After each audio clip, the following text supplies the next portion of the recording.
गिबियावनो news portal नायगिरि नोंथांमोननिसिम गौथुमनि जानानै खुलुमनाय आरो सिबिनायखौ बावहरग्रोदों। दिनै नैथि सान हाबाफारियाव दिनै गिबियावनो आर'जनि हाबाफारिया जोबलांबाय। नैथि हाबाफारियाव जि फिरफिला बिरहोनाय बियो जानानै थांबाय। दा गोथैसि बावनाय बेबो जानानै थांगोन आरो बे दिनैनि सानसेनि हाबाफारियाव दा दिनै धोरोमारि सावरायमेल दङ आरो बेवहायनो आसामनि बुंथिगिरि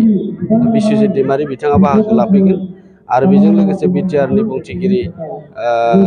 काथिराम बर' बिथाङाबो बाहागो लाफैगोन आरो बेबायदिनो जोङो आलासि लिंनाय लेखा बे आलासिफोरा बाहागो लाफैगोन। जिथु दिनैनि हाबाफारि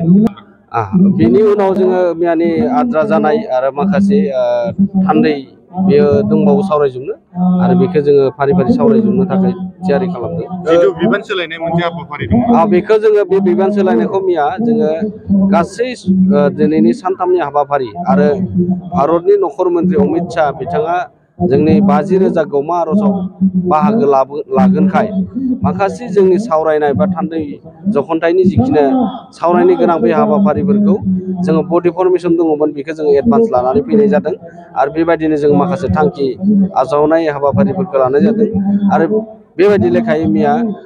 जोङो बडि फर्मेसन गोदान सोलाय सोल' बियो जाबाय आरो बेबायदिनो जोङो आफादगिरि हिसाबै जोङो मेघालयनि सभाराम बसुमतारी बिथांखौ मोननो हादों आरो गाहाय नेहाथारि हिसाबै गणेश दैमारि बिथांखौ मोननो हादों। दा बेबायदिनो जोङो मोजां मोनसे टिम दानानै लानो हादों आरो दिनै लाइमोन आरो माइनाव दौरि आफादनि दिनै माखासेफोरखौ दाफामनो दङ बेखौ दिनै मोनाबिलियाव दानाय जादों। दा बेयो जे दुलाराय बाथौ गौथुमा जिहेथु जोङो बाथौ सिबियारि दा बाथौ सिबियारि हिसाबै दा बाथौखौनो लानानै गोबां माने फिसा फिसा फिसा जायफोरा नायखांग्रा होननानै बुङो जायफोरा गावसोरा गावनो फुजारि अजा बेफोरबायदि गोबां मुं होनानै बाथौखौ जों बाथौआरि होननानै बेबायदि गोबां माने धोरोमखौनो मिसलिड खालामलांबाय थादों आरो दा बेफोरखौबो जोङो मा खालामनो नागिरदों जों सावरायनायनि मोनसे सेमिनार लानायनि मोनसे हाबाफारि सानबाय थादों माला लानो हायो आरो दिनैनि समाव जों बेखौनो जोङो मोनथियो जे दिनै दुलाराय बाथौ गौथुमा बर' समाजनि गेजेराव बर' हारिनि गुदि धोरोम बाथौ धोरोमखौ लानानै खामानि मावदों आरो बेजोंनो दिनै गोथार बाथौ सान बेबो दिनै दुलाराय बाथौ गौथुमनि नाजानायावनो जादों आरो दिनै इन्डिजिनियास आसाम गभर्नमेन्टजों डिपार्टमेन्ट गोदान खुलिबाय बेबो दुलाराय बाथौ गौथुमनि नाजानायावनो जादों आरो दिनै बेजोंनो लोगोसे जे बर'नि गेजेराव जे नेसनेल लेभेलाव हलिडे मोननो थाखाय बेखौबो बाथौ गोथार सानखौ बेखौ नाजाबाय थादों आरो दिनै बाथौ जिम हिसाबै जोङो डिजिटेल पर्टेल कलमाव जिथिया बाथौ जिम होननाय कलम मोनसे ओंखारो बेखौबो जोङो आदार्सआव सोस'ना लाखिनो जोंनो कुकिया मोनसे कलम होनाय जाथों होननानै जों आरजिआइनि खाथियाव आसाम गभर्नमेन्टनोबो जों मेम'रेन्डाम होनाय जादों आरजिआइनोबो मेम'रेन्डाम होनाय जादों भारतनि नखर मन्त्रि अमित शाह बिथांनोबो होनाय जादों दा बेबायदिनो गोबां मेम'रेन्डाम होनाय जादों आरो बियो प्राय अफिसियेल लेभेलाव बहुत गोजौ लेभेलाव लागै फैबाय बियो दिनै नङा हयथ' गाबोन जागोन आरो बेखौनो जोङो दुलाराय बाथौ गौथुमा दिनैनि समाव गोबां दिनै थानसालि लुफुंनाय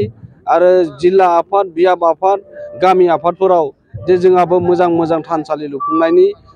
सिमां दङ आरो बे सिमांखौ दुलाराय बाथौ गौथुमा मोगथां महर होनो थाखाय दिनै नाजाबोबाय थादों। गोबां जायगायाव दाबो बाथौ थानसालि गैया जेरैबायदिहाय चिरां क'क्राझार बे ओनसोलफोरथिं गैया नोरै सानजा भारतजों गोबां बर'नि बे बाथौ थानसालिफोरा गोबां ग्रोम ग्रोम जाबोबाय आरो बेखौ जोङो दुलाराय बाथौ गौथुमा बैफोरबायदि फिसा फिसा जे गावबा गाव बाथौनि मुं लानानै आफाद दानानै लादों बेखौ जोङो ज' खालामनायनि आरो गावबा गाव बिथिङाव खामानि मावनायनि थाखाय सावरायनायनि गेजेरजों बिथांमोनखौ धोरोमनि सायाव खामानि मावनो थाखाय जों निस्सय हाबाफारि लागोन। दा बेयो ओरैबायदि जादों माखासे बिथिङाव बेयो जोङो गोबां बोसोरनिफ्रायनो बेखौ मेम'रेन्डाम होबोबाय थानायाव मोनसे बाथ्रा बुंबाय जे धोरोमारि बिथिङाव जे जेबो आसुनियानो जाया मन्दिरनि मुङाव आसुनि जाया बेखौ माबा मोनसे पलिसि लानो हायो नामा होनना आसाम गभर्नमेन्टआ जोंजोंबो सावरायदों। मोनसे होदों जे जों बिनि एक्सट्रा मोनसे आसुनि दिहुननांगौ, होमब्लासो जों मोननो हागोन। बेबायदिनो आसाम दर्शन आरो आसाम दर्पण होननाय मोनसे आसुनि बिथांमोना दिहुनदों आरो बेवहाय गोबां बिटिआर गभर्नमेन्टआ 2 लाख होनाय जादों आरो आसाम गभर्नमेन्टआ बे 2.5 लाख होनाय जादों आरो बेबो गोबां जायगायाव जायाखै आरो गोबां जायगायाव जादों। दा बेखौबो जोङो आसाम गभर्नमेन्टजों सावरायनानै बिटिआर गभर्नमेन्टजोंबो सावरायनानै बिनि जिखुनु थालांनाय जायफोरा मोनाखै बेखौ इयारलि खालामनो थाखाय इयारलि खालामनो हायोब्लासो जों बैफोरबायदि थानसालियाव जेरैबायदिहाय दौरिफोरा बेयाव मावसोमनानै थायो, न'खर गारनानै थायो, दा बेफोरखौबो जोङो सरकारिफोरा एसे जुदि राङारि अनसुंथाइ होनो हायो। बेनिखायनो आसाम सरकार आरो बिटिआर गभर्नमेन्टखौ जों खावलायबाय थादों जे बियो इयारलि जानांगौ, बियो वान टाइम जानाङा। इयारलि जायोब्लासो जोंनि धोरोमखौ जोंनि गभर्नमेन्टआबो जे धोरोम फोसावनायाव जोंखौ गभर्नमेन्टआबो जे एसे राङारि अनसुंथाइ होनो हादों, बेयो निस्सय जोंनि फारसे मोजां अनसायनाय थागोन होननानै बिथांमोनजों सावरायबाय थादों। बिथांमोना नाजाबाय थादों जे दिनैनि समाव जोङो मोजां मोनसे मेसेजखौ होनो हागोन होननानै बिथांमोना सानबाय थादों। दा बेनिखायनो जोङो आसाम गभर्नमेन्टआव मोनसे आर'जलाइ होनाय जादों जे